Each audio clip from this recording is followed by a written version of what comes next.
Hello and welcome to Pluribussin. We're the officially unofficial podcast for Apple TV Plus's Pluribus.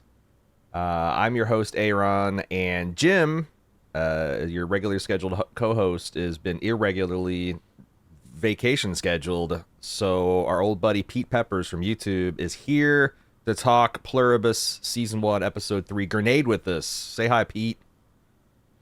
Hey, how's it going? It's good to be here. Yeah, there's quite a bit to discuss here. Again, Jim's away. Pete's helping us out. I listened yesterday to you and Jim's discussion last week on your Sunday after show. So I kind of I get that you're geeked out about this show too. I watched your video on the first two, and you expressed something that's similar to my thoughts, which is like this feels like a show assembled in a lab at a U.S. Army Advanced Research Institute for infectious television shows to appeal to us, to me, to you in particular, and I feel the same way. It's silly like that. It is. How'd you feel about this episode, the Grenade? Well, I mean, I would be lying if I said it. You know, it was as good as the first two. In that sense, you know, like those just blew me away. Especially the premiere was a roller coaster ride, and it was really tight and set up so meticulously. This was good though. I really enjoyed it. It came together. There was a moment where I was starting to worry because there didn't seem to be a lot of stuff happening, and it wasn't that I wasn't enjoying it necessarily. But I don't know. I don't know if this happens to you, but it happens to me. Like I'll start thinking about like how people are going to react to it, and that gets pretty tiresome sometimes. I know. Like when I disagree, and I was looking at things, and I was like, man, I think that this might get some of those people fired up. But right after I thought that, then things kicked off, and I came out there. There's a lot of stuff here that didn't necessarily like it took a little while for me to put it together. Yeah. Which is good. That's not a bad thing. But there was like we started with a pretty heavy flashback, and then I wasn't really sure where we were going to go, and I thought that rip to the lightning unicorn truck. That's one thing that the grenade taking out the truck was kind of heartbreaking for me. We're used to the first two episodes had mass casualties, literally billions and millions of people dead, and this one we lost a unicorn truck, which is also sad. But it's also it's her only transportation. The stakes are a little different. Yeah, it's the only one that she had that didn't have a breathalyzer attached to it, which, as I see her living day to day, that's going to be a problem. Yeah, she would not be able to drive her Range Rover in the current state of affairs. Although I guess if the Hive Mind's going to give you Grenade, I bet they'd give you a not breathalyzed car. You know, throw caution to the wind. You know, if you're going to give them an atom bomb, I think you would let a person roll the dice driving drunk. Again, if you were the type to give a depressed alcoholic an atom bomb. Yeah, another thing, since we're talking, we talked about cars here, like the choreographed driving that the Hive does, that gets me every time. Like it was one of my favorite things from the second episode when all the cars pull, or maybe that was the premiere also, episode 1. But when all the cars pull out and they just go exactly where they need to go, nobody's looking, nobody's checking over their shoulder or anything else. They just slide into their places, and they pulled another one of those this week, and that stuff really tickles me. Yeah, I think that Vince, maybe more than any other showrunner that I can think of actively, does these kind of like signatures, and they're different, you know, like he had the meth montages in Breaking Bad, and he still does a lot of montages, but like I'm calling these scenes of chilling precision and unity. because like I'm the same way. I loved like last week's second episode where you see the airplanes coming in and they're just in perfect alignment, Oh, yeah. and then they all hit the tarmac and they all turn into the gates and they all come to the. It is really really nice. We got another, like it felt like the cross between like watching Mr. Rogers and a How Things Get Made episode. Like how does your store get stocked? Let's track it from the box truck all the way to the last jar of olives on the end caps here. Yeah, I'm sure we'll get into it, but I also just, we get to learn a lot more about Carol this week, and she's a little rough around the edges, you might say, a little hard to, to warm up to, I think, and I thought that was so funny that she was like, I'm an independent person. Right. I don't need people to wait on me. And she had it all set, they had to come and they had to do this crazy, like everybody had to come out of the woodwork to put everything back the way it was.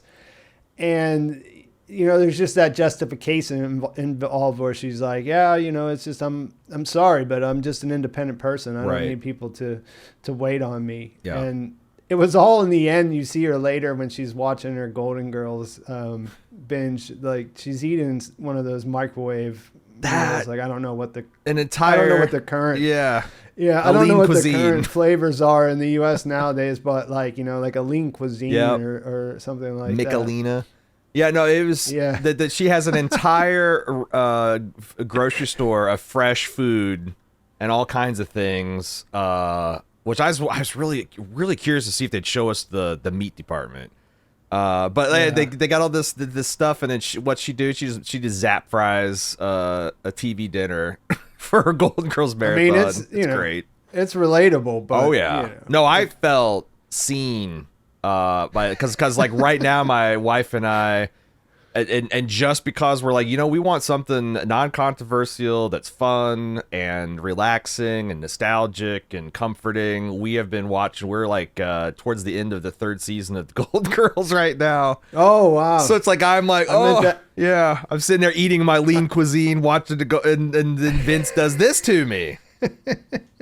My God, man! I was gonna ask you because that's one of the things I leaned into in my video script was the Golden Girls connection here, but I won't repeat all the same stuff here. But I was wondering, because it's one of those shows I didn't necessarily ever watch it on purpose. I never, but I've seen it all, and I thought that was a fun thing to have her.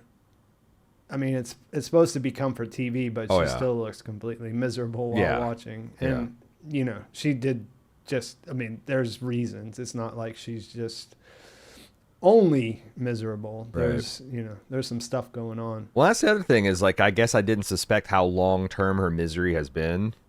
I don't know how long she's been with Helen and stuff, but 7 years. About at least 7 years, she's the type of person who shows up to a fabulous, expensive, exclusive Scandinavian ice hotel, looks at the northern lights and is like, but do I have to? Like a screensaver. Do I got to piss on this ice cube? Is that what I got to do? Like, all right, Carol. Yeah, I was just saying that she's pretty. I mean, I don't know what number do you think in the Waikaro Winds of Waikaro trilogy that was releasing at that point, if it was 7 years ago?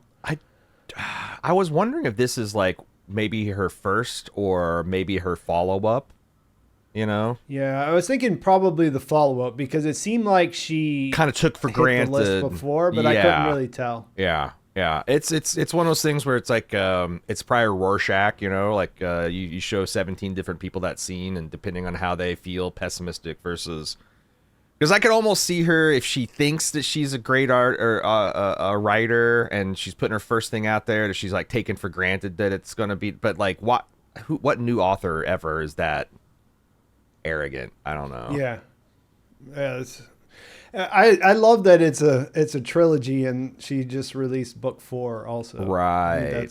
That's a great detail. Showing that like the story has come to a conclusion. She might be in lieu of something else commercial, she's just shitting them out there. You know, it's like sequels in the Yep. '80s. They don't need to exist, but there's money to be extracted, so here they come.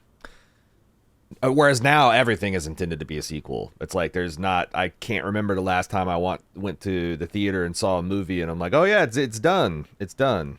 There's not any setup. There's no post credit scene. It's just. I'm really excited to get deep into this episode with you, Pete. Episode 3, Grenade. We are getting together this weekend on Sunday evening, 9 p.m. Eastern, correct? Yes. Uh, That's correct. over on Pete's YouTube channel, and you can find that. It'll be in our show notes. I'm going to give it to our editor to put in our show notes. And also, if you just go to YouTube and search for Pete Peppers, he pops up, number 1 result, as you'd expect. Yeah, it's super easy. No I'm the only counterfeit, one. no counterfeit peppers out there. Except no substitutes from the California Reaper of YouTube peppers, Pete. Are you ready? You got anything else you want to talk in generalities, or I guess maybe also for people, since this is a pretty new podcast? Did you actually give yourself a proper introduction on what you do over on YouTube? I guess I could do that. I make I make videos about TV shows I like. That's what I try to do. Sometimes the ones I think I like don't turn out to, it doesn't turn out that way. But yeah, I do TV recaps. I prefer to do, episode recaps week by week whenever a show's running. That's my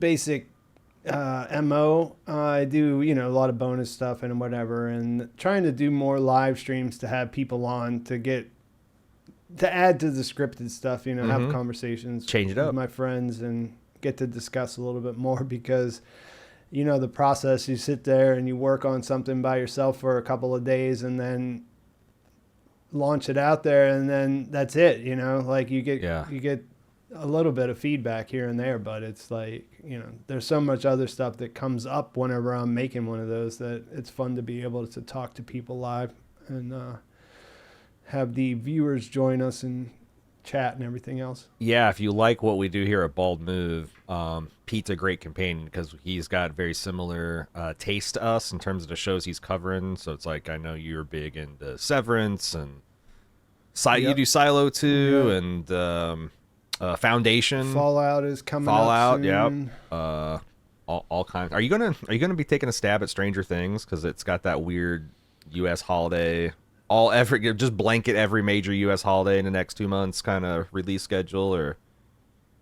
Yeah, I don't know. I don't think I'll make any stuff on that. I don't do a lot of Netflix stuff. I mean, I know that it would be beneficial to my views or whatever sometimes. We used to do a lot, but it's a lot to keep up on. A lot of, especially when it drops all at once. Yeah, the binges are just, it's difficult for me, especially if I got other stuff going on, So like for the next month and a half, I'll be doing Pluribus, and then Fallout's going to be weekly releases this year. So I'll be doing both for a couple of weeks. So squeezing something else in there that's a binge that I probably won't be able to see early because they're probably not giving that out to many people. Right. It doesn't really fit into my work schedule. So check out Pete Pepper's YouTube if you like good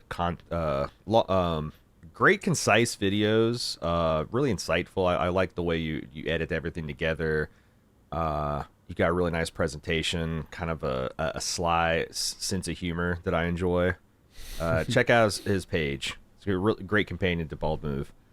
All right, let's get into the episode 3 of season 1, Grenade. About 7 years and 2 months before the capital J joining, Carol and Helen are checking into a seasonal ice motel in Scandinavia. It's got ice beds, ice toilets, incredible views of the northern lights, and an eternal night to feed the blackness of Carol's soul. That was my takeaway, that she's just a joy eater. Yeah, I mean, I feel like the point is that she's I don't know if it's just that she believes that she's incapable of being happy, or if she's actually incapable of being happy. You know, if it's like an anhedonia kind of situation, or, you know, major depression, something along those lines. But I think what's important, for at least the way that I'm looking at the story, is that I don't think she believes she can be happy. Yeah. And, you know, that weighs pretty heavy and everything that she's she's a part of, which, I mean, this is a pretty good setup to show you, like, if you're ever going to let your hair down and be like, wow, this is just cool, let me enjoy this once in a lifetime. Like, the room is literally once in a lifetime. It'll melt in summertime. No one else will ever see that, you know. And of course the Northern Lights are pretty impressive. I've never seen them firsthand myself, but it's one of those things where I feel like I'd probably get a bit, you know, I'm pretty, you know, I have my affect is pretty deadpan and flat. I'm not the most colorful or illustrated kind of person, but I feel like I get a little bit excited whenever I see something like the Northern Lights. I do too, and this is this experience with Carol and her girlfriend is like my nightmare experience with Jim, my co-host, because just as an illustration, last year we had a total solar eclipse, and me and Jim we're neighbors, and we lived like, I think 15 minutes from the edge of totality, and my sister's house, which is in Indianapolis, was right in the middle of it. And I told him, it's like, you know, because he, you know, me and him and my sister have been friends ever since we've been kids. He knows her, and I was like, you should come out. There's a hotel there's a Holiday Inn Express down the street. We can barbecue out in Val's yard, watch the solar eclipse. And he's like, just watch it. I'll just check it out here. And then I talked to him the week after, and I'm like, what'd you think of it? He's like, I don't know. It looked kind of, it's like I couldn't even done. I'm like, where did you go? And he's like, I just went out in my backyard. I'm like, you're 15 minutes from totality. Like, with the solar, it's either all or none. And he's like, and I'm like, I just can't relate to someone who would not drive to the grocery store to see the glory of a total solar eclipse. So yeah, I just got to see the Northern Lights for the first time this year. I was up in northern Michigan, and they came out at night. Beautiful. And we had this, in America, we had this huge solar storm the last few days, and almost all the states in the lower 48 saw the Northern Lights. So it's really, yeah, great coincidental television by Vince Gilligan. We're all geeked about the Northern Lights, and he's putting them up to front and center. One thing I clocked. Did you know about these ice hotels? Yes, I first became aware of it in whatever James Bond it is that they go and stay in an ice hotel. I think that's the one of the North Korean laser diamonds. Yeah, because the big lasers. Yeah, from I knew that there was at least one of them out there, but I guess there's a ton of them. I guess it's like a pretty common thing now. Yeah, well, not like, I mean, it has to be in a certain place, and it's obviously probably an expensive vacation, but yeah, I thought maybe this was like you know, one of the few places like this on Earth, but I guess it's a pretty common thing in Norway and maybe Sweden. And it's like, I think it's like, would you say that that's an instance of like conspicuous consumption / you know, lavish inefficiency? Because like I gotta think that there's better uses for the human industry, especially in very cold Arctic Circle type places, than rebuilding a hotel every goddamn year. But oh yeah, it's definitely catering to a high price. It's a tailor-made situation, yes. right? It's something that is not efficient. They're not trying to offer housing or, you know, a place to stay to lots of people. Yeah. And not low income housing. Convenience. Or it's this is like, we want people who have a lot of money to come here and spend it here. Yeah. Did you clock? And I just thought that was interesting in comparison to like what we see with Sprouts in the grocery store later on. Did you clock that? So it's 7 years in the past. And I thought Helen was very laissez-faire with the alcohol. She's even talking about like, oh, they got this custom bourbon. You need to try this bourbon. Kind of gave me an idea that the drinking has been maybe not a recent thing, but more recent than 7 years. Yeah, I noticed that she didn't instantly walk over and grab the bottle, which is what she does in the current current day episode or scenes. But yeah, I thought the same thing. I wondered if this we'll see where at some point later, her drinking starts to become a problem, because Helen was very, she was trying to get her to have some. Yeah. Which is kind of the opposite of what happens later. The other thing I clocked out of nowhere is the discussion of freezing eggs. Yes. It looks like that maybe one or both of the women got their eggs frozen just so, because they knew they were going to make a sacrifice in terms of the kind of family they wanted to start, and I guess that's why you freeze eggs, right? Yeah, I wasn't 100% sure about. That's what my impression was, is that you're doing it so that you can have a family later. Yeah. And obviously, we know what they do for a living. It seems like Helen is her manager at this point in time as well. This is something that I kept meaning to go back to when I was writing my video, and I never really found a way to bring it back up. But the weird thing about that is that, and it didn't occur to me while I was watching, it was something that hit me later on. They know about the eggs. Oh yeah. The hive. Oh yeah. And they have a better chance of accessing them than Carol does in the current state of affairs, right? Yeah, at this point in time. So there's an outside possibility that they show up at her front door with an infant and was, there's hey, what do you think about this? all kinds of dark directions they could go. I saw that Vince Gilligan in an interview last week said that he thinks at this current state of his imagination that Pluribus could go 4 seasons. And he also said, but I saw that too. It's really up to Ray, if she gets tired of it before then, or she wants to keep. And I'm like, that's incredible that you think that there's 4 seasons of this, which kind of tells me how much success the hive mind is going to have at cracking Carol. And yeah, they might get to where they're doing it as a mental ploy or as a weird thing, or they've got her entire genetic code, her DNA. It's really hard for me to figure out how they feel confident they have that much story based on how immediate everything feels, at least right now. Yeah. Yeah. But I trust them. I mean, yeah. I don't think that they really stretched out either of their other. I mean, you could say Saul, I guess. I would say Saul. But that's only because of what I was expecting from the beginning, and I think they were just kind of figuring it out as they went along. I feel like this is... I think in that case that really is that. I mean, I think originally when they made the first season, that was supposed to be him turning into Saul Goodman at the end. They changed their minds and then made 5 more seasons where it never happened. So that was my joke in the season finale of the first 3 seasons of Saul. It's like he's always driving off in his shitty, I don't know, what was it, crappy car, and it's like always playing like Bad to the Bone, and I'm like, oh yeah, next season you're going to get Saul, baby, and they come back, nope, he's just still slipping Jimmy. But yeah.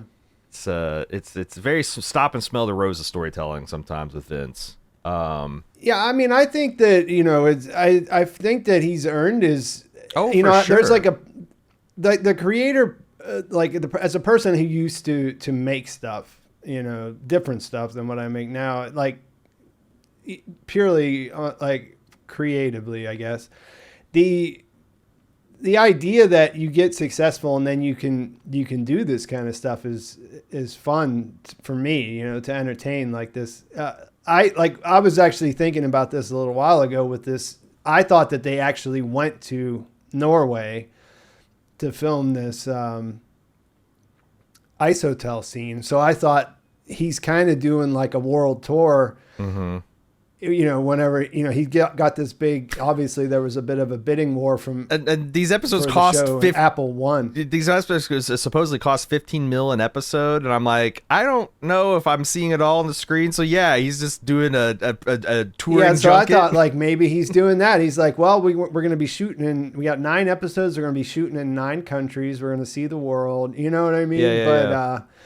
I guess instead they probably spent quite a lot of money to build this in a studio somewhere. Yeah, I was listening to them where they flew in these nationwide recognized foam carvers, and they had all this other stuff going on. I'm like, are they going to reuse this set, or was this just? It's like, okay, I'm starting to see the $15 million if you're just going around and building this stuff in a soundstage. Yeah. Yeah, I'm sure we'll be able to figure it out. I mean, I think a lot of the budget so far has gone to planes and trains and automobiles.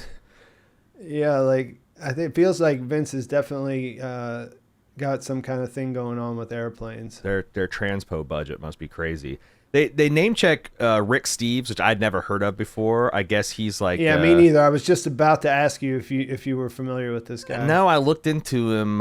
He seems like this guy. Like I'd never heard of him before, but I think he's like the Anthony Bourdain of like public television. So he's like I love how they say there's a lot of I think.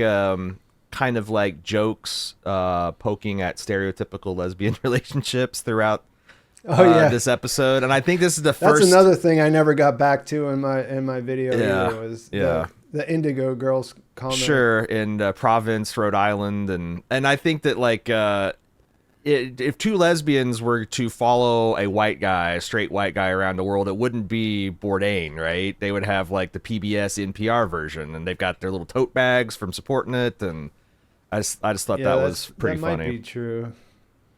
Yeah, I guess he's written quite a few best-selling travel guides and things like that. I mean, I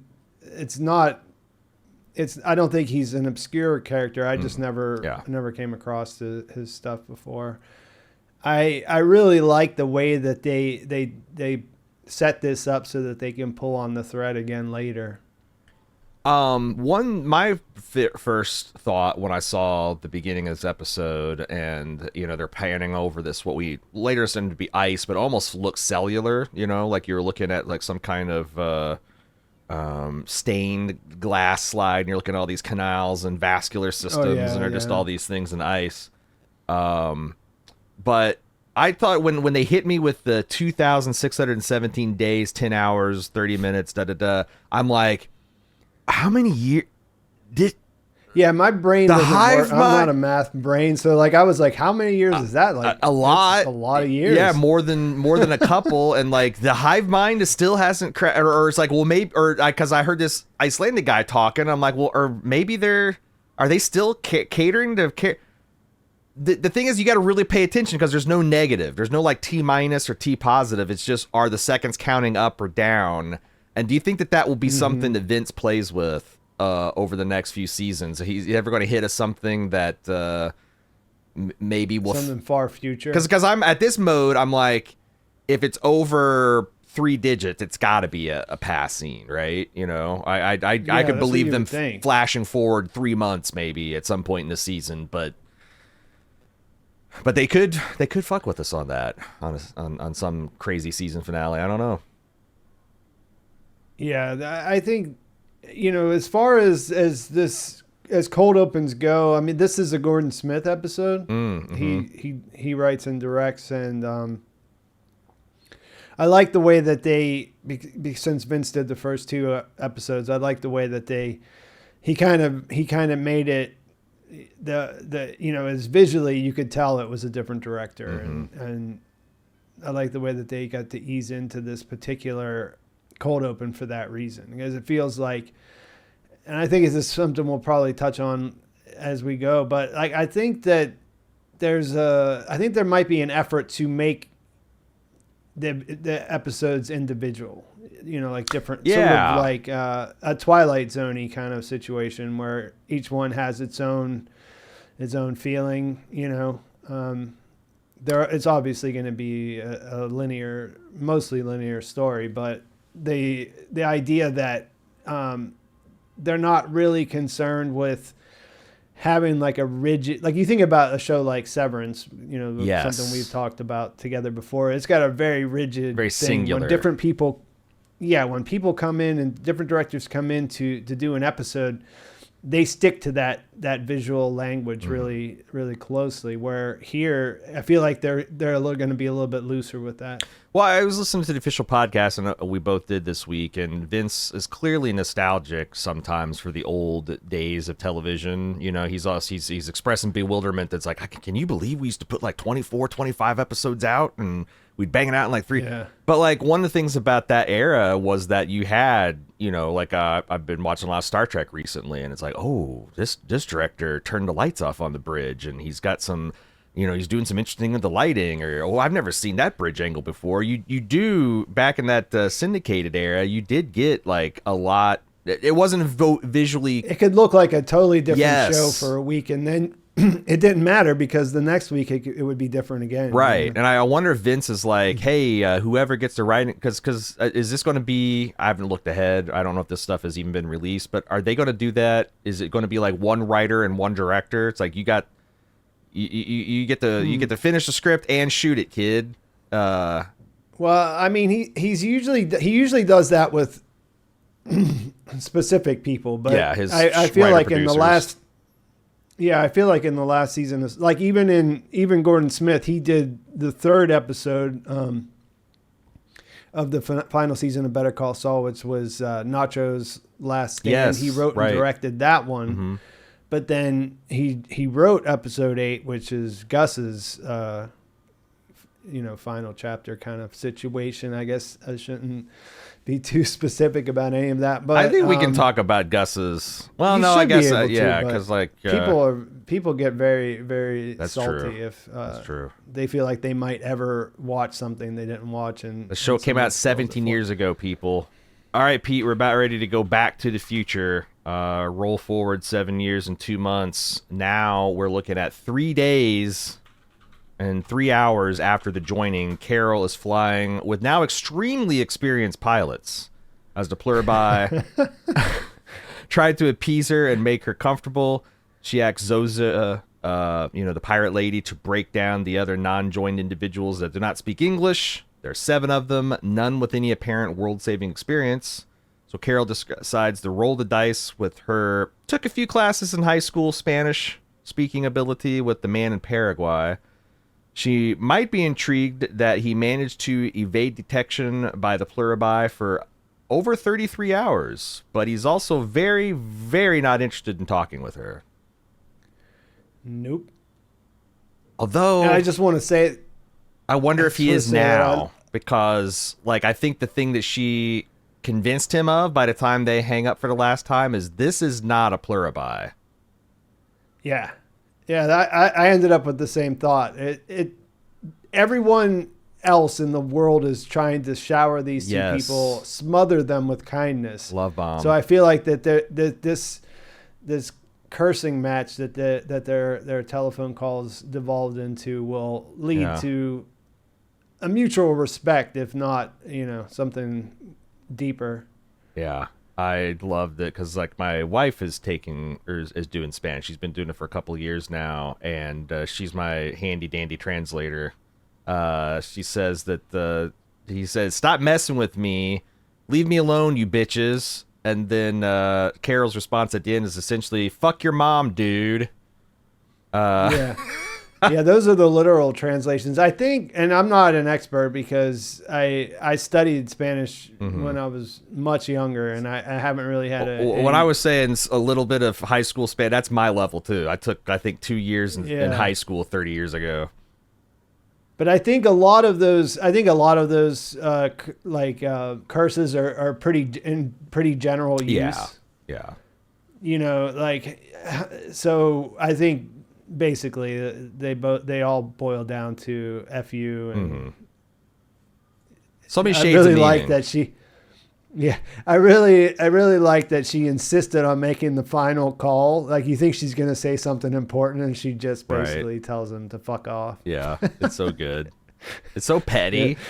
And like also It's like so petty, but especially so since ridiculously this petty. is one of 12 other individuals left in the world. I know. And you're like, And we're supposed to be looking at her as the last, possibly the last remaining sane person. no, we're because fucked. all the other Yeah. the other people that even the immune they're not part of the hive, but they drank the Kool-Aid. Yeah, they're hive they're hive curious. They're hive curious Yeah, for sure. so she's supposed to be the last remaining sane chance for humanity, and she is not diplomatic at all. I did get a big chuckle out of just how the hive mind down for anything, because they got these two guys up front. It's like, Carol, we've basically cloned Chuck Yeager. We have 60,000 flight hours of experience with every version of this very safe and reliable Airbus, and they just hop into break her balls whenever, like, she just says something, like they're not in the room, but they know what's going on because Zosha's there, and they just answer her instantly through the PA. And it's like, I really like and that. I don't think they're trying to break her balls. I think they're just trying to be helpful, but it comes across as like extra, right? Yeah, because they don't. I mean, they can't really. I mean, we could probably spend quite a bit of time, sort of speculating on how it actually works. But at least from hearing how they talk about playing it, the actors, they're supposed to not have a reaction at all. They're supposed to be just like, whenever she goes to talk to her or say anything to her, she's not nervous. She's not like trying to think of the right way. It's just they're sort of clinical, right? So they're just stating facts. It's just the writers are good enough to make that really hilarious. It's sort of like the Chirons in episode 1 where we're not aliens. Right. It's such a simple thing. We want to talk, Carol. The aliens were not trying to be funny, but it was hilarious. I think, it's really funny, and the way that Carol kind of like is starting to just casually use these people, like I got a kick out of her telling Zoza, "No, I don't need you. Go back up." And Zoza goes all the way, flicking the light. She goes all the way to the front of the cabin, and then almost gets sat down, and Carol like she doesn't even call her. She hits the ding button. The stewardess button, and Zoza comes back all the way back and tell me about these other 7 people. I want to do a deep dive into these 7 people. I don't know how much of this is going to I'm very curious about how big of a cast we're going to have. Are we going to get more than the original 13? It seems like we'll lose that. Will we see any of the people? Or is this just going to be Carol and a pirate lady and the hive mind? Yeah, I mean, through the different conversations I had about the first couple of episodes, it's like this is something I was thinking about a lot. And then it dawned on me, well, yeah, the pirate lady is sort of a blank slate, but that means that she can be sort of like multiple characters. She can literally be multiple characters if they want to role play, right? That's what I'm saying. So they could. There's a lot they could do, even if they're because a lot of the criticism I saw online and whatnot in the beginning is like, this show is going to be terrible because there's no other characters except for the main character. There's no one for her to play off of. There's no one to get invested in. That Tom Hanks Castaway, so shit. He's just sitting there talking about volleyball for like an hour. What the fuck, man? Who could get into that? Yeah. And it's like, I get that. I understand the skepticism, the problems that causes, but I also think that the writers, they formed a writers' room with professional people all sitting there that have been around the block a few times, and they probably thought all the same things that every Twitter post guy you would hope is throwing out. You hope, but and that's not to say that they're going to automatically be successful because they thought about these pitfalls. I mean, challenging yourself is one thing, but sometimes if you do that, the risk reward is good, but obviously you're going to fail sometimes too. So again, I want to run down these real quick. Stop me if you saw anything interesting about their background. The first guy is Bora Kolak. He's a 68-year-old man living in Istanbul, Turkey, and he loves cats. He loves cats. Fair enough. Remember that. We've got Ida Ayu Dawai, who lives in Bali. She's 23 and an Indonesian Balinese contortionist dancer, performs the barong and the legong jabal. You did pretty good with that. I was about to apologize for my misprint because, I did not get pronunciation guides for any of this. Did not spell it phonetically. Should have thinking about that when I was making my notes. Yeah, but I mean, one of the things that is impressive about the scene is the way that Zosha is able to just rattle these off. Like yes, she's and you matched her right there with that, I think. Yeah, she's fluent in essentially all languages. She's C-3PO of Earth. I looked into this. You might, because you live in Vietnam, and this is like an Indonesian dance, and I guess the barong dance is a traditional Balinese dance that depicts the eternal battle between good and evil. And it stars a mythical lion-like creature called Barong and different evil spirits he has to conquer. And I just randomly, I found on YouTube an example of this, and it reminded me a lot of, there's a guy in a monkey outfit, and they're in a street, and they're performing this dance, and the tiger looks a lot like one of those, Chinese New Year street dragons. It's that kind of costume where you've got two guys in it, and they're and it's in that kind of same style, and they're shaking, and it's really cool. Very elaborate costuming, and it's a morality play though, right? It's they're teaching you something about it. And then the other one, the Legong Jabog, is I guess a particular genre of those barong dances where it's about two particular monkey brothers and their adventures. I keyed on the eternal battle between good and evil because I think, clearly Carol at least views the hive mind the way I think most Western audiences view the Borg or communist collective, with deep hostility and skepticism. But I don't know if there's anything beyond that. Yeah, I'm not sure with the... I mean, I don't think the show is taking a side or trying to portray Carol's ideas about them as noble necessarily. Yeah. I think we're programmed to think that, and that's where we're going to end up. I mean, it's a TV show and she's the main character, so it's not, if Vince is telling the truth about not going down the anti-hero road again, then right. in the end we will probably take her side, or she'll change her mind or whatever. But I don't really, as far as the actual people, I felt like the focus of it was more about the idea that none of them were the kinds of people that she was hoping.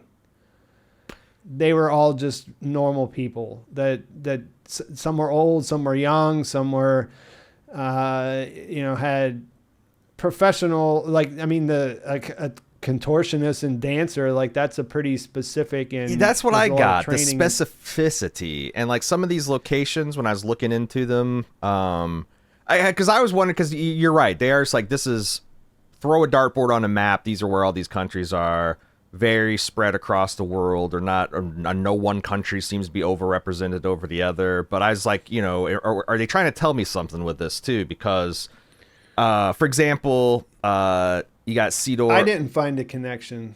I didn't either, but I was the Sardinian fisherman who's 89. I'm oh, he's on an island, he's isolated. There's another lady, I think it's Nameri Akinotola from Lesotho, which is a landlocked country in southern Africa, and I was wondering, and it's like a very high altitude place, I guess. Right. I was wondering if they're going to be some things that intrinsically give people some defense against, it's like if you're adapted, and I know it's very small because you're talking about 13 people out of 8 billion, but like, I don't know. I might be going down too far a monkey hole here. I don't know. Yeah, usually whenever I tried, at least for the last few weeks when I've been thinking about it, usually whenever I come up with an idea that might account for their immunity, it comes back to that. There's 13 out, like, yeah. What kind of a percentage of one like point is that? Yeah. It's just 13 people out of a population that big would be such a shitty like medical study. If like you were almost to do anything it, you think of would overlap with the so many other confounding people. variables, right? But also, you know what I'm saying? So like it has to be something very, very specific and or extremely rare. So I mean, I kind of don't. I don't think that they actually know why she's immune yet. I don't either. Yeah, they would fix it. Yeah, the reality is, I think that. So I don't think that they're writing any of this stuff to that. But at the same time, I think they're smart enough to write in a way like they did with Kim Wexler. You know, they leave things open-ended and have it be something that they could come back to and turn it into something that'll make it look like they were geniuses and planned it all along. You know. And what do you think the odds are that we're going to meet some of these people? Like I'm thinking it's like almost there's 100% chance that at least one of these people will meet. I actually think there's a better than even chance that we'll meet them all before this is all said and done. There's a possibility. Like I said, it's options for them. I think I know that I mean, you saw the trailer. I don't think it's a spoiler to say that we know we're going to see the guy from Paraguay. Yeah, at least. Obviously. We don't know if we'll see them get together necessarily or what's going on with him, but I that's the one I think is 100% is going to be somewhat important. I wanted the rest. I think those options are out there, and I think that the people that she already met, those are people who could come back too. I want to talk a little bit more about this Paraguay guy because obviously, like you said, he's got the most immediate legs in the future. I thought it was interesting. There was a lot of theorizing about him in between episodes. Did you pick up on that? I haven't yet. I didn't see any threads on them. But then again, the last time I looked at, I was like 2:00 in the morning, and the episode only been out for like 4 hours. So. Let me lay this. Okay, lay this on, because I got some things to talk about too. Well, actually, can I take a couple stabs at it?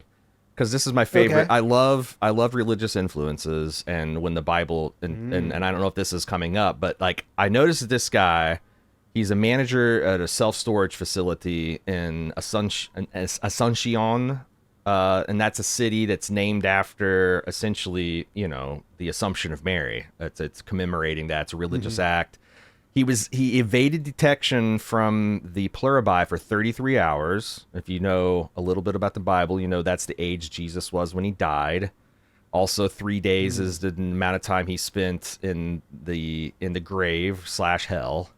I was picking that's stuff I was just automatically clocking. Like, oh my God, there's all this kind of Messiah savior imagery around him, and I think if I know that, surely Vince and the Villa gang does. What did you? Yeah, that's an angle. That's something I hadn't thought about. Okay, so what's the angle the internet's got? Well, after last episode, one of the things I saw pop up in the comments of my video right away, because I pointed out that like it was surprising to me that someone could evade them for that long. Right. Eventually, I evolved on that because I realized there's like some remote places in the world that it would actually be difficult for them to spread to. But like at the time, that's what I was thinking. I was like, well, there's got to be a reason why he didn't. And one of the theories that I saw posted more than once was that the reason that he wasn't in the original count was because when Carol had her outburst, it freed him from the hive. Like it knocked some people loose. Oh. So people were thinking that, well, there's going to be some value in her glitching them out. And then, so there's going to be like this moral thing of where she has to do the math, like is 11 million people worth, something like that. After this episode, I kind of think he just probably was hiding out and he was just good at it. I don't know. I mean, it's an interesting possibility because that's the first thing I thought. It's like, okay, 33 hours. Can someone be so hidden? Because I was thinking like, okay. Like you could be. Well, like in to wrap up of Breaking Bad, for example, Walter's living up in the Granite State. He's in that cabin. And like maybe one person, maybe the vacuum cleaner knows that he's still alive and where he's at. But still, that one person did know, and I'm trying to think, like, how could you hide out from the world? And especially if you're a manager of a business. But does he have like some kind of But that's a business where you don't necessarily interact with the customers and much. You also like a billion people died. So like if someone doesn't show up on the radar for a couple of days, well, maybe he just died. He's a kind of a loner. But I got an idea. I don't know why, but I hear storage facility, and I'm thinking they got to have an underground bunker. Like every storage facility probably has to have some kind of, I don't know. This might not be true because they're all over the Midwest, but I always think that if I go up to a storage place and be like, you're like the old guy in Casino where it's like, I've got some special things I need storage. They're like, they got the Batman storage. Mm-hmm. Oh, we got the temperature controlled 30 feet underground. Anyway, maybe he was in a bunker. That's what I'm saying. But I love he got shook off. He got flung off the hive mind. Yeah, that was like I said. I didn't think that myself. I just saw it in a comment, and then I thought it was an interesting idea. But then as time passed, and especially after I saw this episode, I kind of lean more towards he's just crazy, because that kind of makes him a better character. Yeah. Like if he was connected to the hive, that might be too much at this point in the story, because he would be able to explain everything to Carol if they got together. True. Because that's the thing I was like, that's scary. If like, it's like, okay, yeah, these people drank the Kool-Aid and they're telling the young lady about how nice it's going to be in your share. But like, you really need someone who's been there and back to be able to trust that you're getting you're getting an accurate statement. But you're right. It feels a little too early in the series for something like that. But I don't know. It's been moving pretty quick. Yeah, we'll see. Like, there could be. I don't think that we'll ever probably see the aliens that are responsible for the message, but they could go in that direction. Like that could be something. Well, they also this might just be the appetizer before the main course. They also mentioned he was Guarani, which is I looked up a type of Native American, putting him a difference from the European kind of descendants, and I think that's interesting too, because they're hinting towards colonization from an outside force, and the bad and the good it's done across society. I think it's interesting that this guy, it kind of represents the Carol part of the population. They were just kind of minding their own business, and all these ships came over, and Carol was just being depressed and bitter, and then this alien virus started replicating, and it's a little thing I noticed there. I also love the scene where she after this exhausting conversation with this gentleman, she goes and just centers herself on the crapper, literally. Like she goes to the hotel. Or the airplane. And I was bathroom. thinking that. And I was thinking that this is her like trying to make sure she doesn't make the people on the hive glitch out, because the plane would just fall out of the sky. I actually thought she was pretty flirting with, worldwide seizure a couple of times this episode. She's still pretty careless. But I think that's Carol. She's careless Carol, and she's a little impetuous. She's a little leap before you look. They didn't really address it though, because I guess before we had Diabate or someone nearby to say, "Hey, watch it." There was no one to say that here. Yeah, But yeah, I thought so too. It kind of took a back seat to everything else that was going on. me and Jim talked last week about how you could perceive this seizure reaction as, like, I'm not saying they're doing it on purpose, but also if I was in a relationship with someone who every time I got upset, justifiably sometimes, they're like, I'm going to kill myself. That's just too much. I'm just going to kill my. It's like, that's an abuse tactic. That's a manipulation tactic. I don't know. Because here's the thing. The whole theory about this guy being part of the hive mind and shake loose, do you think there's enough guile in the hive mind at this point that they would know to withhold that information from Carol when she's like, well, how did you find, and oh, he just popped up. I don't know that they would be able to lie about that. What's your read? Yeah, I tend to think that they're pretty straightforward. Yeah. I think we can kind of take them at the word. I mean, they've proven that they're able to lie by omission. But I think the first 2 episodes told me that's because they think that sometimes what they say will hurt the person, right? And they don't want to do that. I'm not sure that they can lie by commission. And I'm even wondering if, like, they finally get to the stage where they've cracked Carol's code and they've got the hypothetical bottle of water that's contaminated. I'm not even sure if they would be willing to lie about that. They'd want her to drink. They may force her to drink it even because of their biological imperative. But I haven't seen them be capable. They remind me of the aliens from Third Body Problem, where they just, they have a form of communication. It's like, I think theirs is like visual based. It's like their skin changes color or whatever. But here you got telepathy, where it's like, why would you even think of the concept of lying? It's like, yeah, conceptually, it's a hard problem for a psychic race, right? It's like, well, how can someone lie to me? I'm just reading their thoughts, they are me. Yeah, that really does. That usually translates to transparency, because right, you can't keep your thoughts to yourself. Yep. So like you said, lying isn't even something you would think about, and I think we see that in several examples where it would make sense for them. Yeah, it would make sense for them not to disclose certain things, and they just fire stuff off. Here in this episode, she says, "You're gonna assimilate me," and they're like, "Yeah, we do have a biological imperative, right?" Like, which, make no mistake, we'll give you whatever you want until we figure out how to make you part of us, and then you'll be part of us, and that'll be so they're like really urbane, charming, sensitive, intellectual rapists, essentially, because it's like, at the end of this date, I value your autonomy and all that, but you're gonna merge with us. You're gonna add your biological individual distinctiveness to our own by the end of this. Like, it's menacing because they're so nice about it. Yeah, I mean, they believe that she's just drowning and she doesn't know it. So, and honestly, a lot of evidence of that. I mean, she is, yeah. She acted like it was an insane comment, but like, I think this flashback shows that she's kind of been drowning. Oh yeah, her whole life. Even before she started drowning in alcohol, she was kind of drowning. Yeah.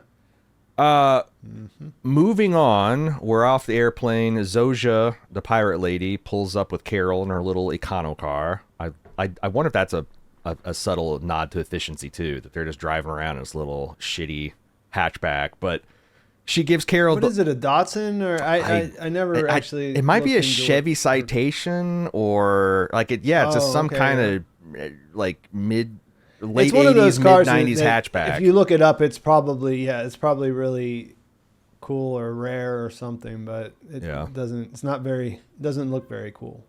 So she pulls up to the house and she gives Carol the last mail she'll ever receive. Out of all the junk, the bills, the flyers, the only thing she keeps is a United States Postal Service's box containing a massage gun that Helen drop shipped for her from the Atlanta airport before the capital J joining. Carol dials 0 for the hive and informs them in no uncertain terms that she is the only one that gets to remember Helen, and they can just forget about her. Which they can't, but they can at least maybe not mention her around her.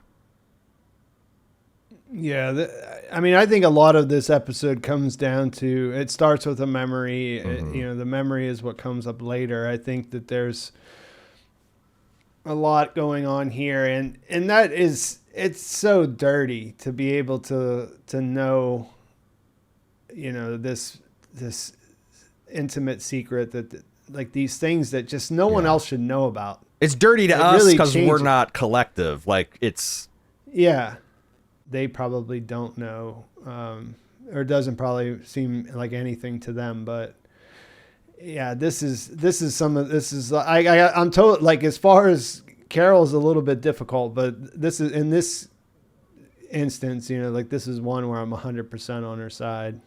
And I love the end as she's delivering this. Like, you don't get to remember her, only I do. You mind fucking ghouls. She's staring at the grave of Helen just outside her window. Yep. And I mean, like I said, that's completely understandable. Yeah. Like, Yeah. In another situation where if they know this stuff, then they should just keep it to themselves, but they don't, because they don't really. And they can really see how it's like, oh, this must be, it's like this, that she was thinking of you even in her last moments. And they're like, this is going to be so nice for you, but they don't understand how like a creepy violation it is too. But a violation. It's a violation. Yeah. That's the word. Yeah. Although it's a weird thing though. Like, it's like, why would we be ashamed of it? Like, if we had this, like, oh, my wife got me a nice gift. We posted on Instagram, right? We posted on Facebook. We tell everybody. So like, what if the whole world knew our partner did something special to make us happy? But I guess the thing that bothers me about the hive mind is I don't see them doing that. They don't do anything to make things special for, I guess they're doing it for Carol because she's kind of like a pet for them and interest, until they can take her over. But like, what do they do?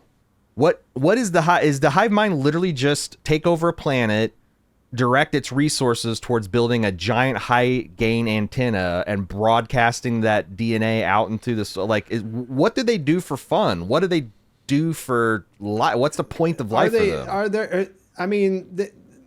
Are they even individuals? Is right. their individual thought coexisting with the hive, or is it really just an organism, like you said, that's built to do things? Yeah. And I thought I was that's one of the things I wanted to ask you whenever I knew I was coming on, was what you thought about that, because they make the idea, they mention that they're trying to conserve energy as they're turning off the lights. Mm-hmm. They consolidate all the food because it's more efficient. But that just could be environmental. Like, they want. I kind of was on that. I kind of thought that they were eating the bodies. That was kind of my fun. I'm not completely that was kind of my fun. Sure that they're not. I mean, I don't know why they wouldn't. Right, they're dead, and like I imagine, like I don't know how that improves the story in any way, or like you'd have to. The only thing I'd say is like you'd have to do some kind of super USDA meat inspect, because like that the thing about you start eating your own kind is that's when you start getting weird brain prion diseases and shit can slide, and there's no cure for that. Like, once your proteins start folding backwards, do you know about these prion diseases where it's like your body just something mutates and your proteins fold backwards or whatever, and they just never go back, and you eventually just die because you don't have that vital protein or amino acid. I've heard of it. Crazy. Mad cow disease, baby. Yeah. Moving on, 4.5 days now after the joining, Carol's deep into a Golden Girls marathon, which, again, I felt very deeply, when all of a sudden the hive sends her DoorDash Platinum. But we know that Carol's fiercely independent. She wants to take care of herself. So she drives to her favorite local Sprouts grocery store and finds it empty because, of course, she demands they return her local grocery store. And in yet another scene of horrifying precision and unity, the hive mind quickly complies, which takes 3 hours of showtime and 3 minutes of screen time. 3 solid minutes of how a grocery store gets stocked. Yeah, I mean, there's a couple of things. This is where I said this is the part where I felt like I got sucked back into to the episode. Yeah, and I this is something that I talked to with Jim, but you can do this stuff, but there's going to be diminishing returns, right? Right. How if you don't do something crazier than like if you don't do something crazier, the next time you have them do something that's with this perfect synced up things where Right. everyone's moving together, then eventually it's just going to get boring. Like, oh, we're doing this again. Sure. It's not that yet. This one, and I like the. yeah, this one cleared the threshold for me because it was just that I like the way that they turned because usually like in a post-apocalyptic story, you're going to see this kind of place is going to be destroyed, right? Because people are going to go in there. They're going to act like assholes. They're going to be tearing out the shelves and loot it. Grabbing up every last bit of anything that could be, squirreled away. And here it was completely cleared out. Like it was, just probably cleaner than it ever was before. Yeah.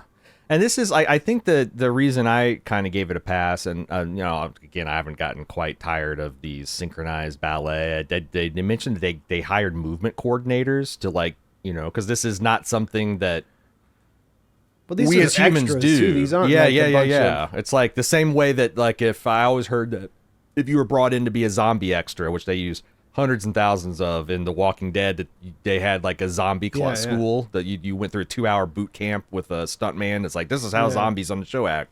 I love the idea that they've got like a hive mind teaching, this is how we're going to teach you all to do this ballet. And it looks great. And the other thing is I think that they're really leaning into the allegory here of how asking us look at, because our grocery stores here in America are not as wasteful as this particular one, but they're pretty fucking wasteful, in terms of how many choices we have, how much produce goes bad, how much all this, and there's all this abundance, but they're just showing all this for one person, all this, and versus the central planned economy version where it's well, of course you would centralize your populations and you would centralize your food and medicine distribution because you'd want as many people to have it as possible, Yeah, I think that, it serves a purpose of we got on the one side, we got Carol taking Xanax and drinking vodka. Not great. And, dealing with some heavy, loss issues.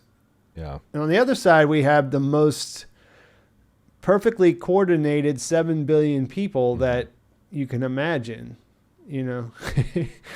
So it serves the purpose of saying this is a pretty uneven match. Yeah.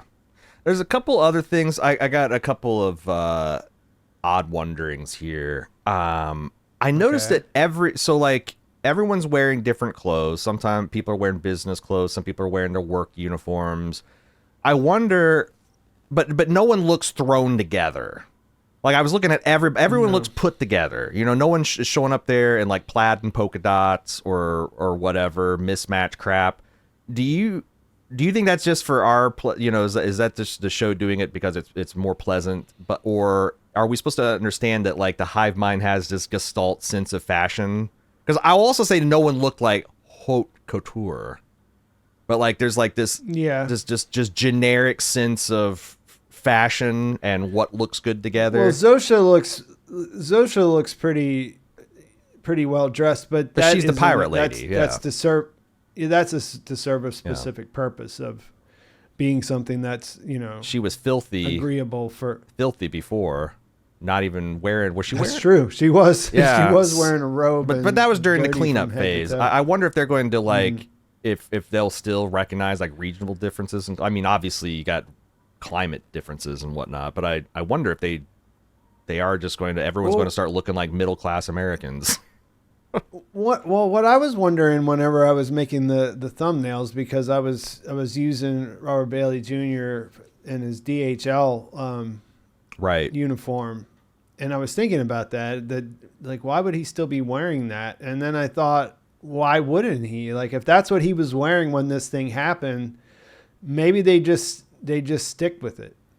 Yeah, but there's hygiene. Like, I heard some people wondering, Well, of like, course, why? yeah, they're taking showers. They're Right. staying clean. They're Are- taking care of themselves. But are they? Because like Zojo, would she have gone home and taken a shower if she didn't get tapped to be Pirate Lady, or would she just stay grimy until? Because like There's a lot we don't know. You kind of mentioned that earlier, and I feel like this is some of the stuff that I spend a lot. Like you said, where is everybody? What are they doing? What are they doing for fun? Like every time I ask myself one of those questions, is like, what is fun to a hive mind? Like, is that a concept that exists, or maybe we are supposed to believe that they're just because she's like when they talk about trying to make Carol not immune anymore, they say they're working around the clock, which is but then whenever ominous. they talk about the lights being out, they say we're not working overnight except for the stuff that needs I to think do. we're working around the clock is like in the sun never sets on the British Empire since like these biological entities need rest and they're going to dedicate 8 hours of sleep, but like there's someone working on, I guess that's what I'm getting. Yeah. That's what I'm trying to say that for in that certain case they're putting all their resources into, but otherwise they seem to have day and night and shifts and there's like not really. People were like, well, why were they concerned with cleaning up the corpses and everything from last episode? And I'm like, well, you don't want corpses laying around, like it's bad for human health. They smell quite. You know how it is, like when you're walking on a trail and you smell a dead animal. Can you imagine? Yeah. Can you imagine I mean, people are big animals. There's a lot of decomposing that human beings do, I think, if you give us a chance. Notable examples of megafauna here on planet Earth. Big bodies, big stinks, big disease vectors. And the other thing is, like, I noticed is like, this is I read several different pieces of fiction fantasy where like there's a magic component in the world, and sometimes like there's people who don't believe in magic, or they think it's cowardly, or they think it's arcane, or it's uncanny, or it's evil. And one of the plots of these is like, I was thinking of Warhammer, is like this righteous inquisitor that refuses to use the warp. But maybe if I use the warp against the warp, or for my own selfish ends, I have the strength of will to I kept on thinking the Carol when she says, I'm independent, I want to do things by myself, that it's kind of like she's independent in the way a house cat is independent. Like she thinks she doesn't. Yeah. She can't understand the vast beast of the world that works to facilitate her life, and it's just so great. Yeah, exactly. To me, it's a person who's used to getting their way, someone who's in a pretty privileged position in society, and the way that they just sort of justify these things that they take for granted, like, oh, it's just this independent streak I have. Yeah. Well, way more went into having all these people come and put everything back on the shelves than you just eating the breakfast that someone dropped off at your front door. Right. That is way more efficient. Which looked a lot better than the microwave meal, by the way. Yeah, yeah. But she didn't. But those are like stories we tell ourselves about who we are, right? And, yes. And I think that's an interesting angle when you're the last person on Earth, or at least the other people who won't talk to you anymore because of how you are. So you're kind of left with those things, right? Those things kind of become who you are for real when that's all you got. The needle drop they have here, they mentioned on the podcast that this is from a band called Daka Braka. As a song. The one in the closing credits? No, the one that's the kind of the jazzy Vince Guaraldi trio kind of. It's okay. And it's a Ukrainian jazz folk band. And I never know exactly how far to go down some of these rabbit holes, but like, Ukraine is a recent example of small force holding against bigger force. That's just like, hey, free real estate coming. Might be controversial take depending on what you think about world events, but I thought that was interesting that like they're using that little cue to even kind of maybe further the storytelling of David and Goliath and being able to hold out versus desperate odds and things like that. Force multipliers of technology, maybe. Yeah, the music. I think that the closing credits they've had some pretty cool. Oh yeah. Those are foreign language. Those are foreign language songs too. I wonder what's actually what they're thinking with a lot of that stuff is. So Like it seems conspicuous. I don't know what the point is, but yeah. And that's the thing. It's like, some of these shows you can just spend forever looking up references and stuff, and it's just to reinforce the theme. But every once in a while they pay off. So I like pulling those threads. Carol's done shopping, and thus armed with food and snacks, she's ready to resume her Golden Girls marathon, which is interrupted by a sudden power loss. A few seconds later, her lights come back on. The Pluribi call to inform her that the power outage is yet another hive mind efficiency measure, and she sarcastically says they should give her a hand grenade as the perfect cap to her perfect week. She downs some Xanax with the vodka chaser before Zosha drives up in her Econo car with the speedy grenade delivery. Carol can't believe it, but won't pass up the chance for a drinking buddy and invites the pirate lady in. So let's break the scene down until the grenade stuff happens, because there's a lot of just talking. yeah, it's interesting because, like I said, one of the things that I wonder about is this a facade? Is this just a pretend, like a pretend, like she's pretending to be an individual here to make Carol more comfortable? Or is there because I felt like in a way it feels like this is Zosha experiencing this thing with her, not the hive mind. I wish we got more of that one gentleman who's just wanted to sample all the world, it seems like last episode, that got the Air Force One. Because I wonder if the hive mind can indulge in a little bit of, like, if nothing else, like, it's role play. It's like, okay, well, this guy wants to make a connection. We're going to, essentially let the Zosha personality drive. But because they just all have. It seemed like that was.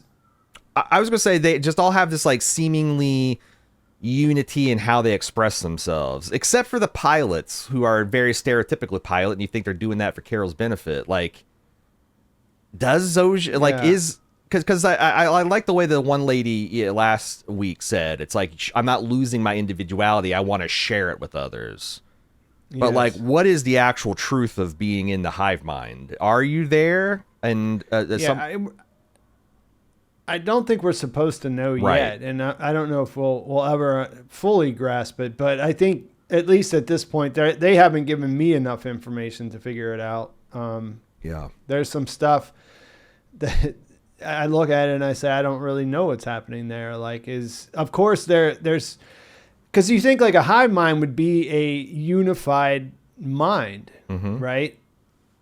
But it seems like in some of these scenes that there are individual parts of it that are debating what should happen. Right. They're unsure. Which is not how I would think, which is not how I would think of like a Gestalt consciousness kind of thing, right? Right. I mean,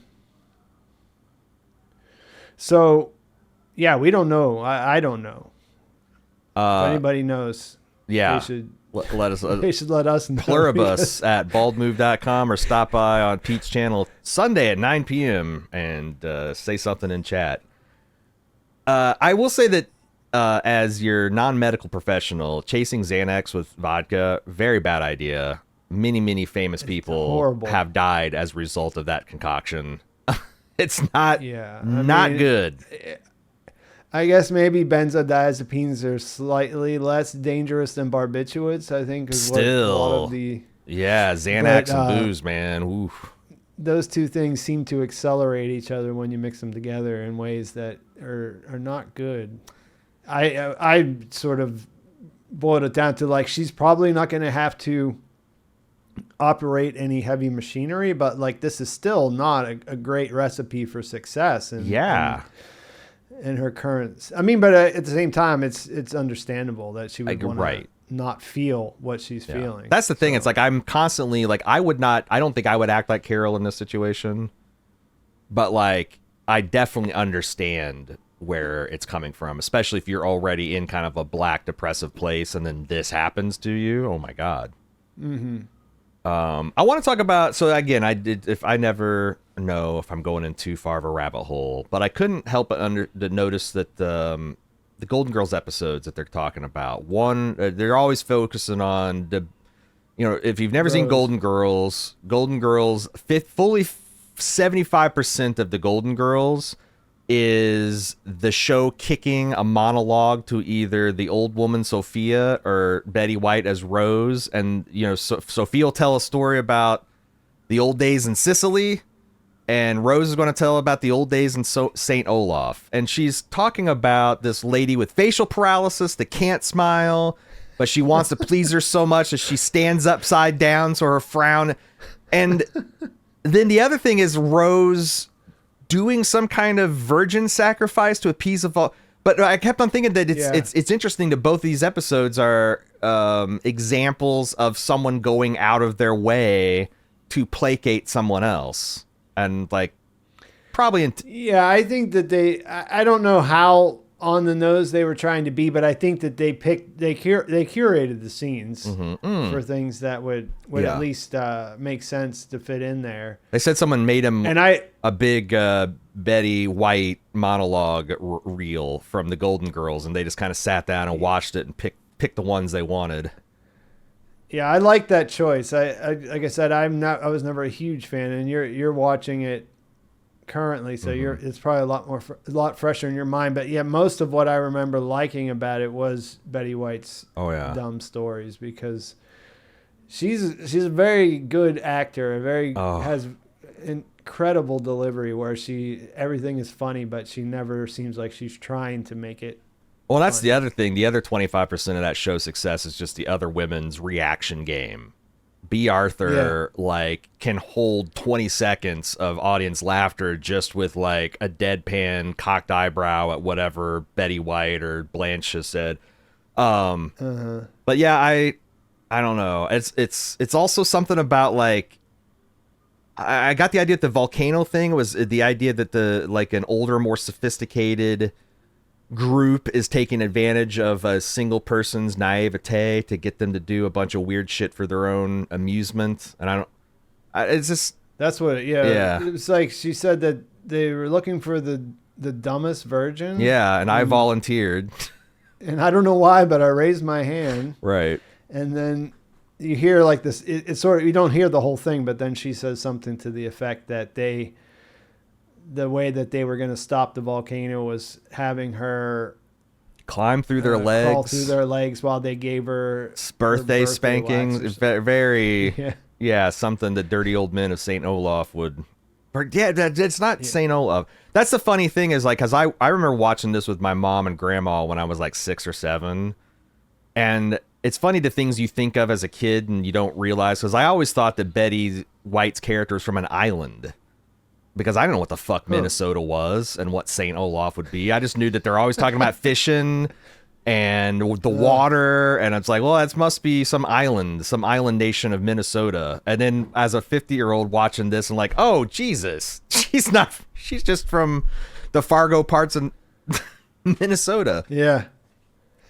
Moving on, Carol learns a little bit about the nature of the hive mind and how they operate and how sobriety works with them, then gets derailed into an angry rant about the Pluribi being mindfuckers.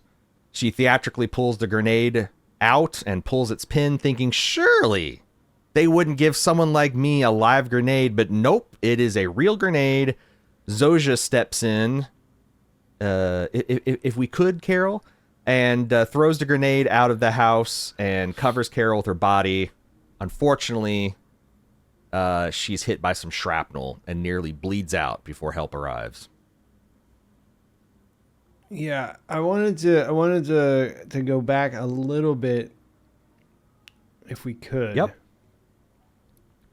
Because of course this is the sort of the dramatic turn, but I thought that this part, that right before it, when she realized, like while she's saying what she thinks the hive mind, what it's like to be in the hive mind, when she's describing it, and she sort of goes in, it sort of bleeds into her own memories, how they connected to what we saw her, with Helen in the flashback. So I just wanted to see how, like, I thought that was probably some of the smartest writing that they did here with her, because she's not doing it on purpose. She's not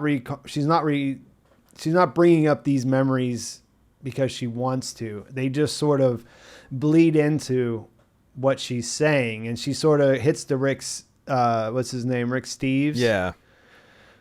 She sort of hits that, and then that we connect that to the flashback, and then she connects it to that memory, and that's when Zosha finishes that thought, and it's just filthy. Yeah. And you could see, because that's the thing I thought was interesting, is that, you know, Kara's like, what do you think? What is life? Like, essentially, like one big Cialis commercial where the whole of humanity is in side-by-side tubs watching the sunset. And because she's going to be like, I live that life. I did have that idyllic life. I did have the best coffee in Amsterdam. I did watch the sunrise. I did stay in an ice hotel. And I was a miserable daughter of a bitch, you know? I was just completely miserable. But like, also she doesn't give. But she loved Helen, and this was the stuff that Helen loved. Yes. And it was the stuff that they only shared together. Yeah. But I wonder, I just couldn't help it. She also didn't give Zosha a chance to explain what it is actually like. She wanted to just rush in with her words of anger and hurt. And also it is bizarre because like these people are like, your life is your own. We want to make you so happy, except the second we can violate your consent and make you part of us, we're going to do it. That's the thing I can't steamroll your ass. Yeah, it's like how can it be a biological? It's like there's lots of biological imperatives that we have, Pete, but we are able to control them. And I guess like maybe that's like they exist in a hierarchy too. Yeah, you know, true. They exist. They're not like prime directives. They exist in a hierarchy. Like if you're hungry, you eat. But you know, maybe that's not at the top of the list in any current situation.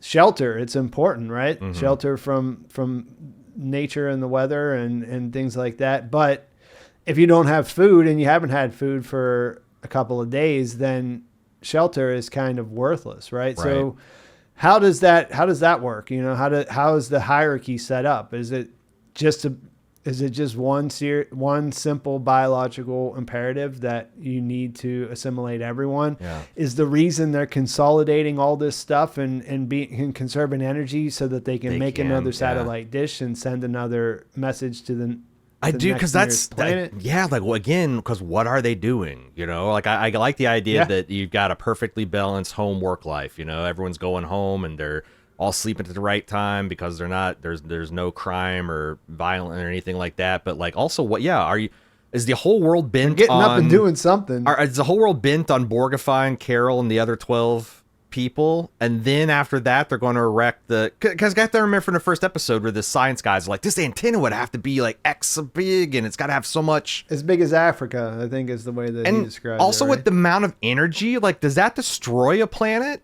Like is it like because like there's a lot of species that reproduce that way, where they essentially die and release. They mate and they die. In fact, a lot of viruses replace like that. Once they use up the cell, they explode to expand. Like that would be a crazy thing to find out, that they are so happy and blissful because they get to essentially, they're just trying to get to their next orgasm. Essentially, they erect an antenna the size of Africa.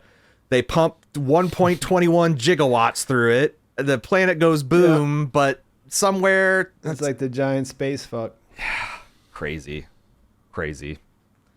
And it wouldn't even be evil. It's just how they reproduce, It's just what it is. Yeah, they got to keep going. Yeah, I mean, human reproduction is also disgusting and uncomfortable. So why could theirs be? And it's sort of like in nature, you have predators and prey. It's not necessarily fun to watch one eat the other, but that's how it works. Circle of life, man. It's Simba. Yeah. Simba and Mufasa.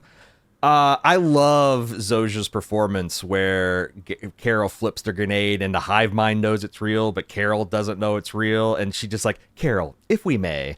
Like, very polite and took the time to, like, apologize, but still threw the grenade. And also, a lot of interesting symmetry with the final episode of Breaking Bad. Like, this is very reminiscent of Walt covering Jesse as the Buick with the machine gun goes off, like the damage and all that's very. I thought it's an interesting echo. Yeah, I was surprised. There wasn't a lot that jumped out at me in this one as like direct references or anything like that. I'll be curious to see the fan reactions and see what I missed, but I kind of like that. Yeah. I kind of like the amount that we got in the first episode and the first couple episodes, and I kind of like that maybe we could just move away from it a little bit, But yeah, I mean, I think that this is, you said you like the way Zosia deals with her here. I think this is a good setup for what comes next. Yeah, because my feeling going into this episode was that Carol was going to take a page out of Diabate's book and think, well, you know what? Fuck it. I only got so long. Yeah. So why not just try to not do the same thing, like not have a bunch of supermodels or whatever. Right. You know what I mean? Like have our own harem, but just go to Providence. Take advantage of the fact that they can do whatever. They can give her whatever any whim. They can go down they can just get a Subaru road trip to Providence with Zosia. Get the Indigo girls back together, put on a private concert for them because assuming they're still alive, like the Indigo girls are in there, right? I mean, they are, right? And unless one of them died, unless one of them was, doing rock climbing during the joining, you could have just anybody. Play exactly like them and whatever, but you could also have them flown out like on a dime. You could get the Gallagher brothers from back together and have them sing Wonderwall for you. Like you could, do anything. You could, you might be able to force. You might be able to force the Oasis brothers to. That's what I was thinking. Is David Lee Roth still alive? Could you force Van Halen to take him back for one last round of Jump? Yeah. I mean, not to totally derail, but it's amazing to me that they could never make that work because, I mean, that was a thing. Oh yeah, and what? Is there actually fans that prefer Van Hagar? I don't think so. I don't think that there's ever none of them exist. Yeah, I don't think. Yeah, but egos and money and drugs, sex, drugs, and rock and roll. It seems like it can divide people. Yeah, drugs there's definitely some drugs involved there. I do like that Carol is like anxious to berate Zosia for like, why did you give an unsupervised child a hand grenade as Zosia is actively collapsing from her wounds that she's taken? And it's somebody else's fault, not Carol's. Yeah, it's okay, Carol. Help is coming. And again, we'll get into this. They infantilize her in this next scene, which we'll get to. The next morning, a DHL delivery driver, who's also serving as chief surgeon of the Albuquerque hospital, tells Carol that Zosia lost a lot of blood in the accident last night, but she will pull through. Carol questions the hive mind's sanity for giving a melancholic alcoholic like her a live grenade, but they reaffirm that they'll give her anything to make her happy, apparently up to and including an atomic bomb. Or how about a nice cup of coffee with oat milk? And Carol's thinking through those implications as credits roll. Yeah, I mean, that's what this all boils down to, right? It's her realizing that, like, we figured it out last episode. That's why I thought she would exploit it this time. But she finally caught up. Yeah. She understands that they will not say no to her. Maybe they can't say no. I do wonder, like, what, we talked about, like, what are they doing? Are they trying to just get into Carol's genetic pants and then make a signal? Are they doing other things? Once their biological imperative is satisfied, then what? But also, could Carol do something so severe Because right now, the things that she's done, even killing 11 million, is kind of like, if you had a amoeba that you were, the godlike benefactor of, and was amused to amuse it, and it cut off one of your fingernails, like not even the living part, just like cut off one of your fingernails. You'd be like, don't do my nose, but you wouldn't be that pissed about it. But like if that amoeba paralyzed half your body. And with nuclear weapons, could Carol just like... That could interfere with their biological imperative. Yeah, could she launch a whole like mad strike, like a total annihilation strike, and just take the whole world out, and they would enable that? Or... Well, a lot of people were bringing up Chekhov's nuclear football in the... oh my God, you're right. Air Force One scene. Yeah. But yeah, I don't know. I mean, like, it's not something that you can just, there's not just really a red button inside there that you can push. Right. And you need that's annihilate half of the planet or something. Like there's some fail safes built in. And we always maybe not talk like it about it's one man's decision. Like one man has his finger on the button, and that's been true. But like, it's also more complicated than that. Like there's many people that are involved in pushing the buttons, and we've seen movies, we've seen real life. It happened in Russia where it's like where they almost did because of some kind of reflection off of a polar ice cap, but the guy's like, like I don't care what the computers say, I don't care what the orders are, I know what the world looks like right now and where we're at, and it's like I'm not launching nukes, and thank God we're all still here to talk about it. But like, yeah, it just shows that like Carol, if she had the nuclear football, could not launch a nuke strike without the cooperation of a bunch of submarine commanders, a bunch of missile operators in North Dakota, But it's interesting because like, at what point would their biological imperative interpret like, okay, if Carol could take out 3 billion of us. That was just going through my head right now too. If she takes out 3 billion, is it worth getting her distinctiveness, or can we just get unity by rubbing her out? Well, that's one of the things about them one of the reasons why you kind of assume that they're telling the truth, because it would be way more efficient just to kill these immune people.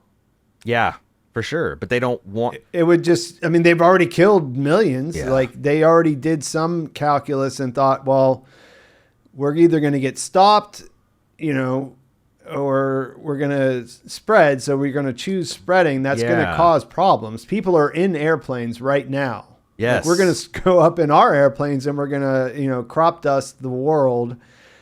But at the same time, we know that there's going to be casualties as a result. Yep. So these 13 people, why are they so interesting or especially important? When they've couched things in, well, we'd prefer this. Like, I don't think they'd prefer to kill the 12 or the 13, but because what is the hive mind trying to do here? I've seen hive minds where they try to, they just are trying to absorb unique experiences because they can't have any. So there might be something unique about them. That might be something that they're also like addicted. Lying. Like I gotta have that distinctives, and then once I've got it, next thing I gotta spread so I can have more. It's like it's very viral. That's an angle for sure. And one of the things, I mean, whenever Jim was on, he was kind of blowing my mind a little bit because he thought about a lot more of these scenarios that I hadn't considered. Mm-hmm. Like, if they'll do anything for her, then would they do X, Y, or Z? And if she was smart about it, she could really kind of fuck them up like that. You know what I mean? Like, you could, like, one of the things I saw someone post online earlier was that, well, if she can get them to do anything, could she get them to cure the infection? Right. Like, if they really can't say no to her, then just tell them, hey, why don't you just eradicate this, this thing that you're trying to spread? And obviously there would be conflicts, but you don't know where you can draw the lines and where the conflict comes up, like you just said a few minutes ago. Well, even without nukes, like if I heard that some random North America city got nuked today, and it'd be horrible. And then there was a death toll of 11 million. I'd be like, that's about right. Carol did that just by being angry. And like, at what point, if she just starts weaponizing that, at what point would the hive mind be like, she's a clear and present danger to us? Like the needs of the many literally outweigh the needs of the one. Right. She could certainly try to throw that threat around in order to force them into some uncomfortable situations. And then they could also do the math and be like, this isn't worth it. Kill this bitch. Right. Right. Exactly. Like, yeah, we want what you have. Yeah. Like, there's something unique about you, but like, it ain't that unique. Like in Peacemaker, I want I want global harmony so bad I'll kill as many people as it's required to get it. Yeah, because at some point, after she extinguishes, and I also even wondered, like, do they, even it's 4 days now, do they have Carol countermeasures? Like anytime like they see that Carol is going to be in a close approximation of them, are they like around the world? All right, everybody land the planes. We need to get to a low altitude. We can't have anybody up in the air. We can't have anybody on a cable. We got like the whole world has to kind of like get into a safety position when they interact with Carol. Yeah, they're like bracing. That would be kind of smart, right? At least after the first outburst, right. Like they should have certain people who are just always in bed waiting, just in case, and like, sort of like the B team that can step in to handle the crisis if they really need to. We can't be more than 30 seconds from landing, so you can't cruise at 30,000 feet. You got to just, all these airliners or cargo planes are just buzzing over, nap of the earth flying style. What else? And I also loved how the hive mind played this, where it's like, they know it's a bad idea. They don't feel great about it. They tell you all the pros and cons and all that. And that's like, it's like, do you want an atom bomb? Great performance too. What do you want it for? Oh, just to blow shit up. What do you care? Like it's, And that's what I'm saying. Like, I think that clearly the answer is there is some kind of bean counter spreadsheet threshold where the amount of harm versus good, because again, it's all preference. It's our preference that we would be vegetarian. It's our preference that you would, discover everything wonderful about the joining and want to do it voluntarily. But there's also the biological imperative. So, yeah, and like I said, I think that when you think of humans, there's really a hierarchy of needs, and that rearranges itself. Yeah, when it has to, because for us, survival comes first. Maybe for them, survival is not nearly as important because they still exist if they lose individuals. Right. It's they're a macro. We're single cell life and they're a multicellular organism. Like the way we don't. Right. Yeah. Survival is our key driving force. Theirs is spreading. Right. And like we don't really care if our hair gets cut or if fingernails get cut, or even if like we lose a finger, it's not the end of the world, right? It's like we don't want to do it, but we're not precious about our cells and our organs. We're precious about us, and I think that they probably are the same way. Did you have anything else you want to talk about? Because I have one other real deep monkey hole to crawl down into. Yeah, I thought that all of the Zosha, Carol, and DHL guy, which I don't know if he ever really had a name.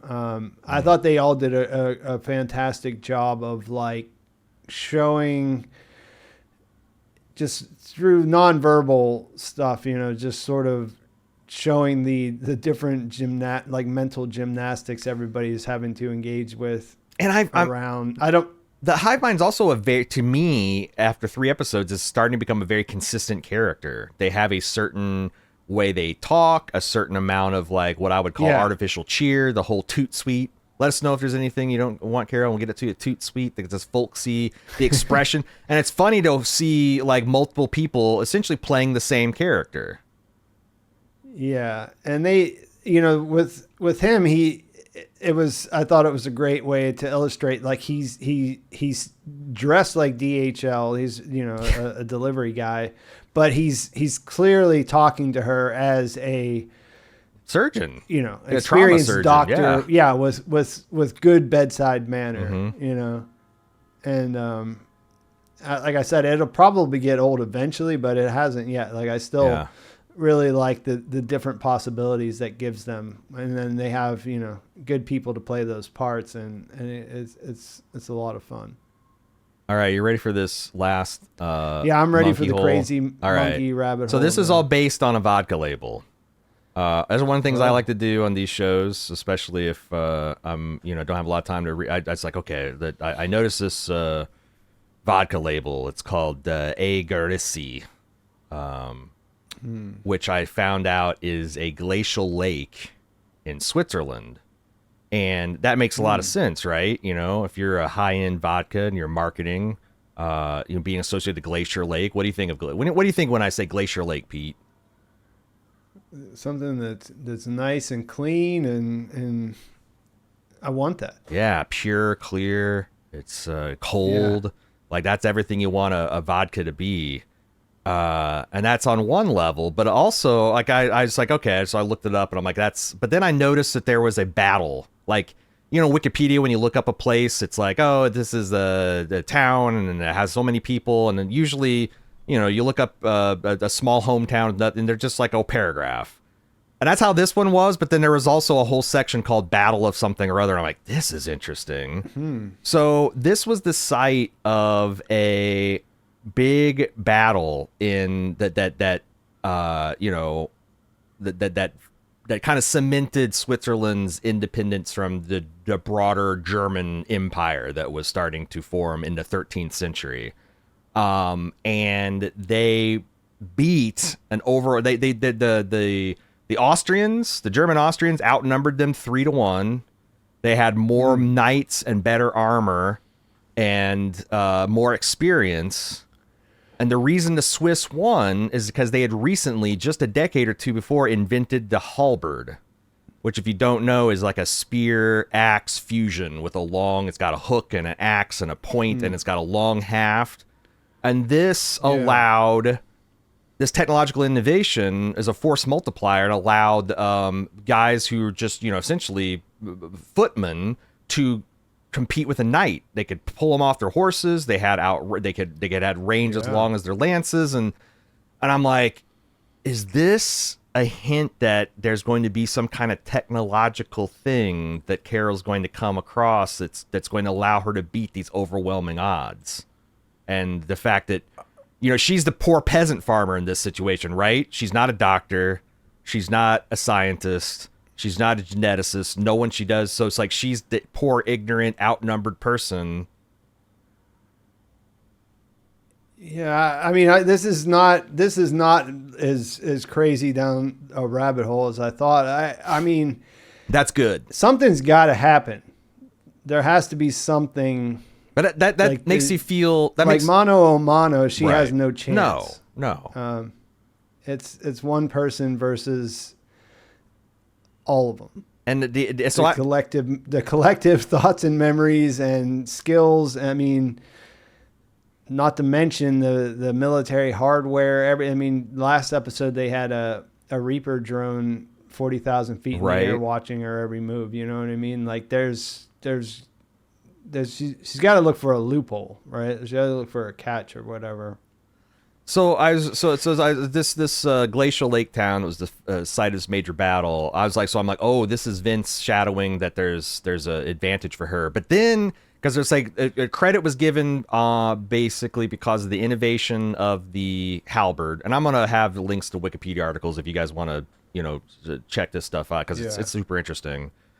But the other thing that historians credit the battle is that, back in like really ancient times, the Roman, Greek, Persian innovation was like the infantry unit, like we're going to lock shields and we're going to be cohesive and disciplined. Well, eventually armor allowed like wealthy elites to have so much more combat power that you could have just a bunch of knights charge in with their lances, brutalize the peasant farmers, get them into a general melee, and then use your superior armor and mobility to just essentially butcher them, and there's nothing they could do against you. The fact that the Swiss army is one of the first to come out of the Dark Ages that rediscover the interlock discipline, like a square of 100 dudes with halberds can fuck up a 500 knights if they maintain cohesion and discipline. That kind of makes me think maybe it's the hive. This is a parable for the hive mind of like how they're going to outcompete Carol's individuality. So it's like, yeah, I don't know. It's like I'm like, this is, and I wonder if Vince Gilligan, did he intend any of this? Like he had to, right? He had to intend that we're going to look this up and that there's going to be this, and which side of the historical analysis do you think he's on there?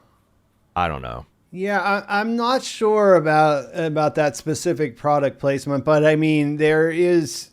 You would think after two shows that were pretty heavily picked apart by fans that his team here would understand how, what the implications of certain things like that, but I don't know which side that would pick. I mean, it to me, whenever I'm just listening, not reading for myself, just listening to you go through it, I guess the takeaway for me was that power dynamics can shift pretty quickly. Yeah, you go from one side seems invincible, and then the other side adapts, and then they become unbeatable for a period of time. Yeah, and some of the adaptations are technological, like the halberds, but some of them are like rediscovering things that worked in the past. There's and again, it could be the both sides of the butter are toasted here in this article, because that's like what Vince wants us to essentially. It's like, oh, you do all this digging, and at the end it's like, well, but which side does it support? I like that. I just want to throw it out there because and again, this is not my first rodeo. Bald Move got started covering Breaking Bad back when there was only, I think, 3 podcasts that were covering Breaking Bad. There was 117 by the last season.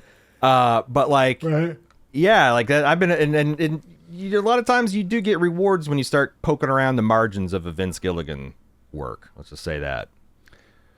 And he loves. Well, obviously they did some things with the episode titles, the conventions there, and the cold opens, with the leaving clues that eventually added up to something. I don't know that I've spotted that sensibility so far here, but it would not be surprising, as you pointed out. So that's going to be it. We are recording this very early on Friday morning. Again, thank you very much, Pete, for stepping in to cover Jim, who's on vacation. And I'm glad we're able to get together this early so I can get this podcast out early. I'm now excited to see your video. And the one thing I want to leave people with is if you enjoyed me and Pete chopping it up here, we're going to be doing it for another couple hours on YouTube, live Sunday night, 9 p.m. Eastern Standard Time on Pete Pepper's channel. The link for his, actually, he provided me the link for the event itself. I'm going to put the link to his channel and the link to the Sunday night event. There will also be links to the Swiss town that I can't pronounce.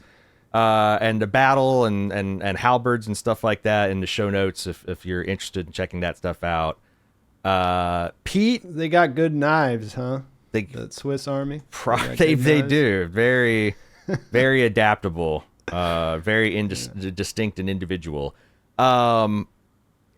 Real quick, pluribus@baldmove.com is how you give us feedback. We're not going to have any because it's super early. I'm sure people haven't even had a chance to watch the episode, a lot of them, but next week we'll consider that. Again, if you have something burning you want to say, show up on Pete's channel on Sunday. And support.baldmove.com if you would like to get more of what we do here, if you'd like to avoid ads, if you'd like to join our funny and friendly and welcoming Discord community that's always breaking down the episodes each in real time.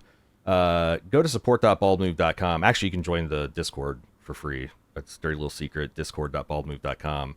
But you get special members only access, support.baldmove.com.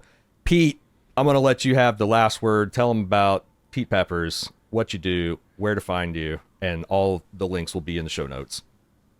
Yeah, like I said, I like to make TV or make videos about TV shows I like. I try I try to bring something new, something that will help my viewers enjoy the show a little bit more. But yeah, I'm a recap guy. I like to do the weekly recaps. I like sci-fi and you're just straightforward drama. Mm-hmm. The good stuff is, for me, as you said at the beginning, Aaron, this is pretty much like made in a lab type.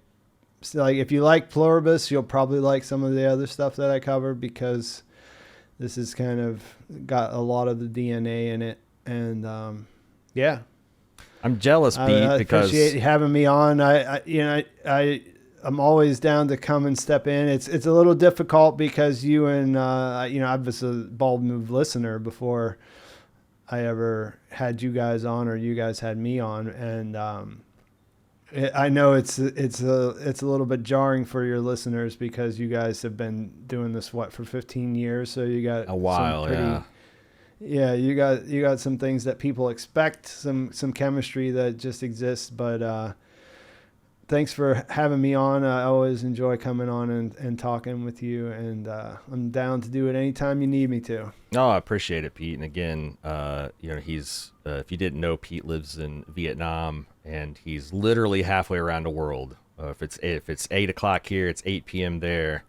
So it's a little extra stretch to help us out there. And I sometimes get jealous because it's like, Pete will break down an hour episode and it'll be like 27 minutes. But he gets to use visual aids, and they say a picture's worth 1,000 words. And me and Jim will take like 2.5 hours to do the same thing.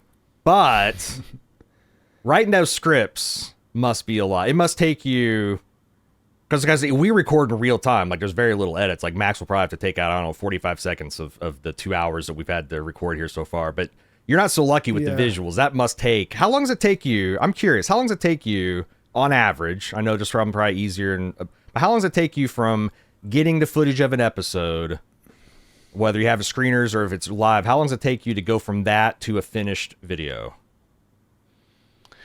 I mean, it varies on the length and stuff like that, but I mean, it's hours, because the way that the automatic copyright system works is that even if you're not doing something that's wrong, I wasn't thinking of that. It'll flag it. Right. You know what I mean? So you have to basically use clips they're less than 3 seconds long. Mm-hmm. So if you have a 20-minute video or 40-minute video, you can imagine how many clips that is that you cut, each and every one of them. Yeah. So it's a laborious process. It really is. And I'm not the fastest writer. Like I tried to be thoughtful, and that takes time. There's your mistake. So You need there's just AI, have AI slap it out for you, Pete. What the hell? Yeah, and it's ironically that would actually probably make me a lot more successful, but I just don't have it in me.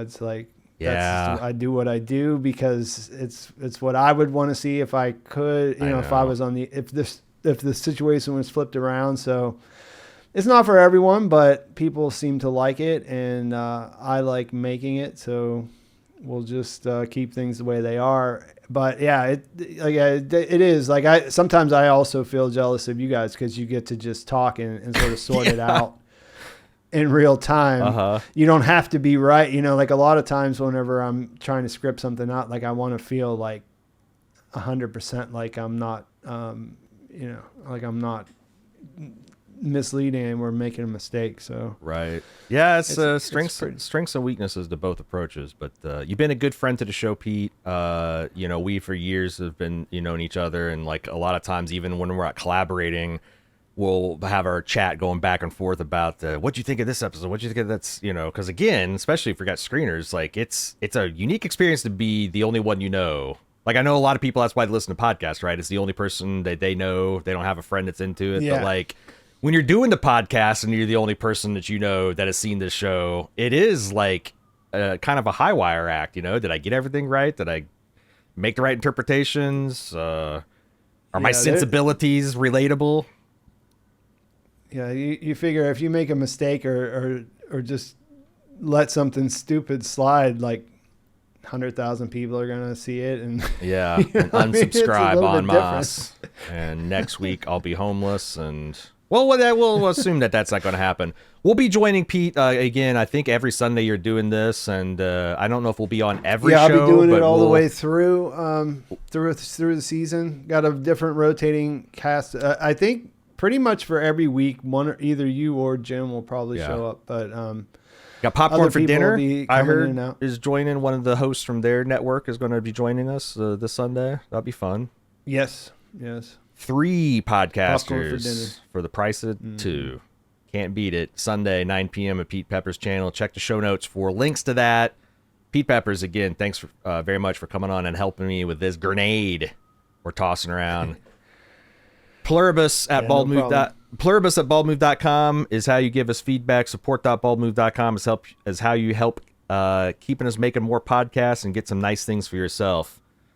We'll be back. I'll be back Sunday, 9 p.m. Eastern with Pete, and then we'll be back next week with Jim, refreshed, rested, newly pried from a hive mind. I don't know. We'll see. We'll be back next week with another episode of Pluribus. Until then, I'm Aaron. I'm Pete. See ya.